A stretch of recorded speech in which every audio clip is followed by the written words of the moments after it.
Todo garoto, nos idos de 1950, tinha vocação muito grande para a leitura de romances ligados à cavalaria andante da Idade Média, com realce para as incursões destinadas a difundir a religião católica entre os infiéis. Vestindo armaduras pesadas, os nobres cavalgavam incessantemente. Alguns, além de tentar a pregação religiosa naquelas regiões pouco convidativas, se dedicavam a localizar o chamado Santo Graal. As histórias giravam em torno dessa atividade meritória, não se desprezando, entretanto, grande mortandade entre os subjugados. Havia na imaginação do adolescente algumas cenas carismáticas lembrando Ricardo Coração de Leão, o Rei Arthur e a chamada Távola Redonda. Apareciam no entremeio das descrições feitas muitas damas da nobreza saxônica, sempre muito bem vestidas, usando chapéus característicos e saias a roçarem o chão de tão compridas que eram. As moças calçavam botinhas de cano curto. Alguma coisa parecida àquilo pode ser localizada ainda hoje na famosa rua Oscar Freire, de São Paulo. Os estilistas modernos, falhos em invenções, estão a buscar inspiração nos séculos XIII e XV. Ivanhoé era um nobre caído em desgraça na corte. Nada muito diferente do que acontece hoje em Brasília, Distrito Federal.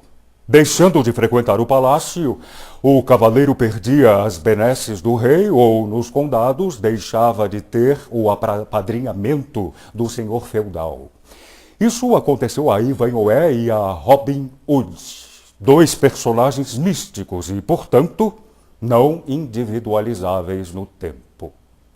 Entretanto, qualquer história, mesmo fabuladora, pode ser adaptada a uma realidade qualquer.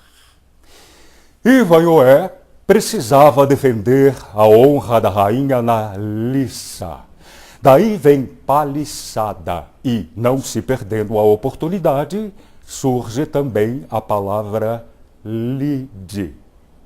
A liça era o lugar dentro do qual se decidia a quem Deus daria a razão. Vai daí, Ivanhoé precisava disputar na liça para preservar a honra da rainha saxônica.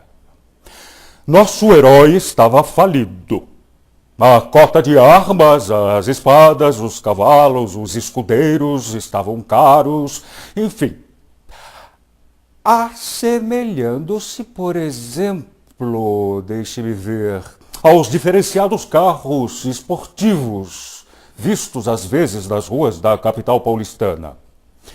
O cavaleiro andante, sem outra alternativa, pediu dinheiro emprestado a um usurário de York. Como bom israelita, o mercador recusou o empréstimo porque o pretendente sequer tinha avalista. Eis então quando chegou Rebeca, filha do emprestador, apaixonada pelo nobre aviltado, oferecendo-lhe as joias que a mãe lhe deixara, guardadas num baúzinho. Ivanhoé aceitou o presente, mesmo porque aquela herança era privativa da moça. O duelo se realizou e Ivanhoé venceu. Não se sabe bem o que aconteceu depois, ou seja, se o vencedor ficou com a rainha ou com a belíssima judia Rebeca. De repente, acolitou as duas, né? Mas isso não tem relação nenhuma com o texto. O mercador de York era, repita-se, um usurário de qualidade. Se vivesse aqui na atualidade, estaria emprestando dinheiro a juros com porcentagem superior a 12% ao ano.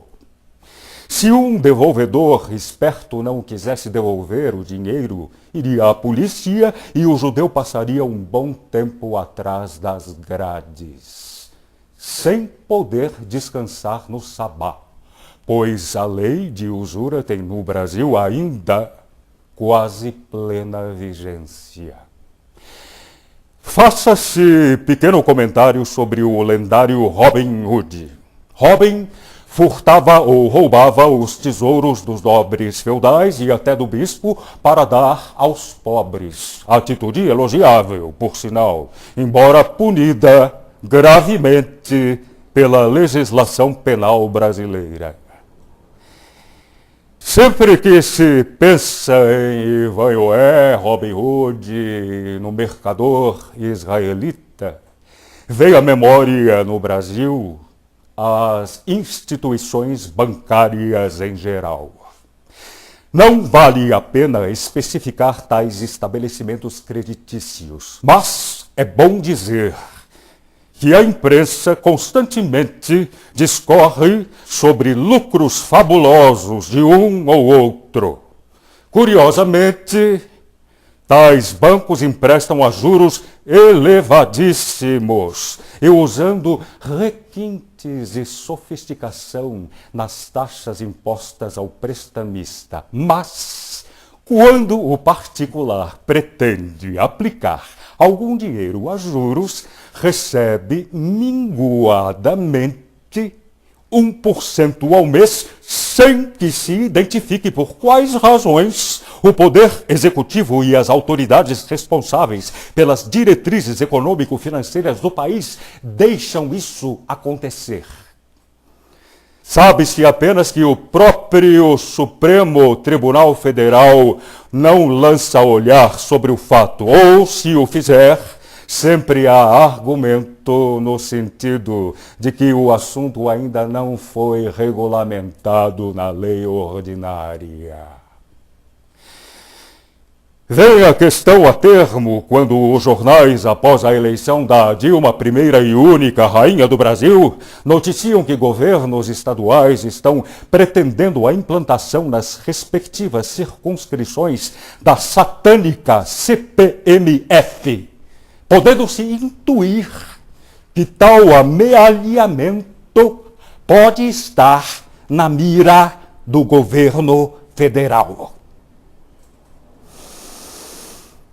Dentro do contexto, o Robin Hood dos pobres, vide Jorge Benjor, precisaria encontrar uma forma, sim, de escarmentar as instituições bancárias brasileiras em favor dos miseráveis, embora esteja acontecendo exatamente o oposto.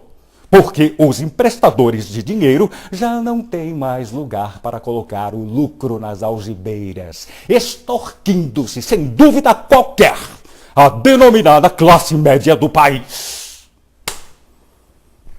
Finalizando, se o mercador de Veneza ou o usurário de York podem sofrer as agruras de condenação por agiotagem, a mesma consequência deveria colocar os banqueiros atrás das grades.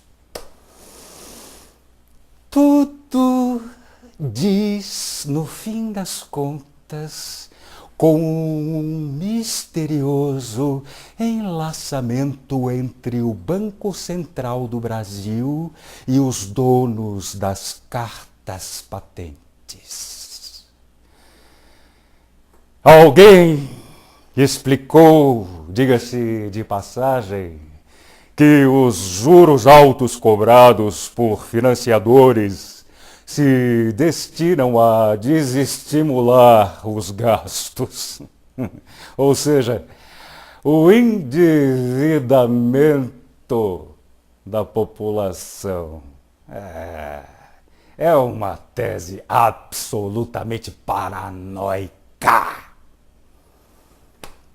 Quem precisa vai, sim, pedir emprestado, fazendo ao israelita ou ao banqueiro. O primeiro, se colhido na especulação usurária, precisa de bom advogado para se safar. O último reina soberano, absoluto, sem ser incomodado, embora praticando típica atividade de agiotagem.